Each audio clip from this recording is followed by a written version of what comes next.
Hello friends, welcome to my channel all is well Raji. நான் உங்களுடன் உங்கள் தோழி ராஜி. நிறைய பேர் தொந்தி தொப்பை இதெல்லாம் ஒரு காமெடியான ஒரு விஷயமா பார்க்குறாங்க. நிறைய குழந்தைகள் இந்த தொப்பையில் ஏறி விளையாட ரொம்ப ஆசைப்படுவாங்க. எங்கள் அப்பாவுக்கு தொப்பை இருக்குது, எங்கள் அம்மாவுக்கு பெரிய தொப்பை இருக்குது அப்படின்னு சொல்லுவாங்க. ஆனால் இது காமெடிக்கான விஷயமே கிடையாது. ஒரு ஆரோக்கியத்தின் சீர்கேடாக தான் நம்ம பார்க்கணும். எப்படி உங்கள் வீட்டில் ஒரு குப்பை தொட்டி டஸ்ட்பின் வச்சுருக்கீங்களோ அதில் குப்பையை மட்டும்தானே போடுவீங்க. அதே மாதிரி நம் உடம்பில் உள்ள குப்பை சேர்வதற்கான ஒரு இடம்தான் இந்த தொப்பை. அப்போது எப்பயுமே தொப்பையை நீங்கள் குப்பையாக பார்த்தீங்கன்னா அதை வைக்கணும் அப்படின்னு ஆசைப்படவே மாட்டீங்க. அந்த தொப்பையை கரைப்பதற்கான முயற்சியில் ஈடுபடுவீங்க. நிறைய பேர் தன்னுடைய தொப்பைக்கு ஒரு பரம்பரை தன்மையை காரணமாக சொல்கிறாங்க. பரம்பரையாக எங்களுக்கு இந்த தொப்பை இருக்குது அப்படின்னு சொல்கிறாங்க. ஆனால் பரம்பரையாக அவங்க ஒரே மாதிரி உணவு முறை கையாண்டது தான் ஒரு காரணமாக இருக்குமே தவிர பரம்பரை ஒரு காரணமாக இருக்காது. உணவு முறை தான் காரணமாக இருக்கும். ஸோ உணவு முறையை மாற்றிக்கிட்டிங்கன்னா உங்களுக்கு பரம்பரை தொப்பை அப்படிங்கிற பேச்சுக்கே இடமில்லை.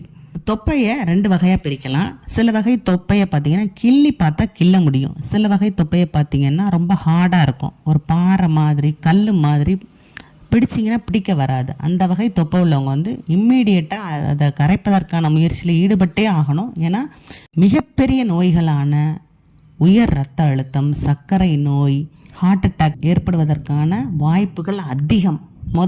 இந்த தொப்பை ஏன் ஏற்பட்டுச்சு அப்படிங்கிற காரணத்தை நீங்கள் தான் கண்டறியணும். அதற்கு என்னென்ன காரணம் இருக்கலாம் அப்படிங்கிறத நான் சொல்கிறேன். உங்களுடைய தொப்பைக்கான காரணத்தை நீங்கள் கண்டறிஞ்சுக்கோங்க. நீங்கள் அதிக அளவில் எண்ணெயில் பொரித்த வறுத்த உணவுகளை சாப்பிட்றீங்களா? அதிகமாக வெண்ணெய், மட்டன், முட்டையோட மஞ்சள் கரு சாப்பிட்றீங்களா? நிறைய ஃபாஸ்ட் ஃபுட் ஐட்டம்ஸ் உணவில் சேர்த்துக்கிறீங்களா? மதுப்பழக்கம் இருக்கா? குளிர்பானங்கள் அதிகமாக சாப்பிட்றீங்களா? நம்மளுக்கு உடல் உழைப்பே இல்லையா அப்படிங்கிறதெல்லாம் யோசிச்சு பாருங்கள். இதில் ஏதாவது ஒன்று தான் உங்களுக்கு காரணமாக இருக்கும். இதை தவிர பார்த்திங்கன்னா மைதா, உப்பு, சர்க்கரை இதை அதிக அளவில் உணவில் சேர்த்துக்கிறதும் நம்மளுக்கு தொப்பை ஏற்படுவதற்கு ஒரு முக்கியமாக காரணமாக இருக்குது. எப்படி அவாய்ட் பண்ணலாம் அப்படின்னு பார்த்திங்கன்னா, நம்ம உணவில் அதிக அளவு நார்ச்சத்து நிறைந்த கீரைகள், பழங்கள், காய்கறிகள் இதெல்லாம் சேர்த்துக்கிட்டால் நம்மளுக்கு அந்த கெட்ட கொலஸ்ட்ரால் அப்படிங்கிறதே இருக்காது. முக்கியமாக காலை உணவாக ஒரு புரதச்சத்து நிறைந்த உணவு எடுத்துக்கலாம். ஏதாவது சுண்டலை தாளித்து சாப்பிட்றத ஒரு பழக்கமாகவே வச்சுக்கோங்க. நைட்டு உணவை ஒரு மைல்டான உணவாக எடுத்துக்கணும். ஒரு 7 மணிக்கு முன்னதாகவே அதை முடிச்சுக்கணும். நாள் ஃபுல்லாக ஒரு இதமான ஒரு சுடு தண்ணி குடிச்சிட்டே இருந்தீங்கன்னா கெட்ட கொழுப்பு உடலில் சேர்வது தடுக்கப்படும். டீ குடிக்கிறதா இருந்தால் லெமன் டீ குடிக்கலாம், இஞ்சி டீ குடிக்கலாம், க்ரீன் டீ குடிக்கலாம், சீரக தண்ணீர் குடிக்கலாம், பட்டையை பொடி செஞ்சு அதை கொதிக்க வச்சு தேன் கலந்து சாப்பிடலாம்.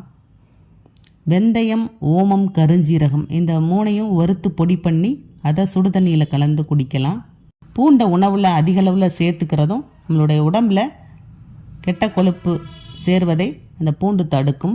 பழங்களில் பார்த்திங்கன்னா டெய்லி 1 or 2 பீஸ் பைனாப்பிள் சாப்பிடலாம். இதை தவிர பார்த்திங்கன்னா நடைப்பயிற்சி, உடற்பயிற்சி இதை மஸ்ட்டு கொண்டு வரணும். நடைப்பயிற்சி, உடற்பயிற்சி 2மே செய்ய நேரம் இல்லை அப்படின்னு சொன்னீங்கன்னா சிம்பிள் அண்ட் எஃபெக்டிவ் டிப்பாக தோப்பு கரணம் போடுறத ஒரு பழக்கமாக ஆக்கிக்கலாம். இந்த தோப்பு கரணம் தொப்பை உள்ளவங்களுக்கு ஒரு பெஸ்ட்டாக எஃபெக்டிவாக ஒர்க் ஆகக்கூடிய ஒரு பயிற்சி அப்படின்னு சொல்லலாம். பெண்களுக்கு பொதுவாக ஹார்மோனல் இம்பேலன்ஸ்னால கூட தொப்பை உள்ள ஒரு காரணமாக இருக்கும்.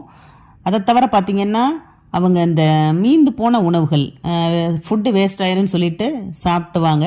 அதனால கூட அவங்களுக்கு தொப்பை ஏற்படும்.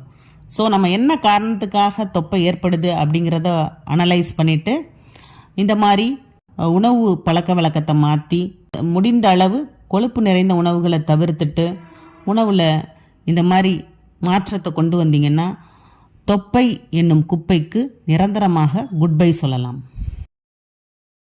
இந்த வீடியோ உங்களுக்கு பிடிச்சிருந்ததுன்னா நிறைய பேருக்கு ஷேர் பண்ணுங்கள். உணவே மருந்து, மருந்தே உணவு. வாழ்க வளமுடன்.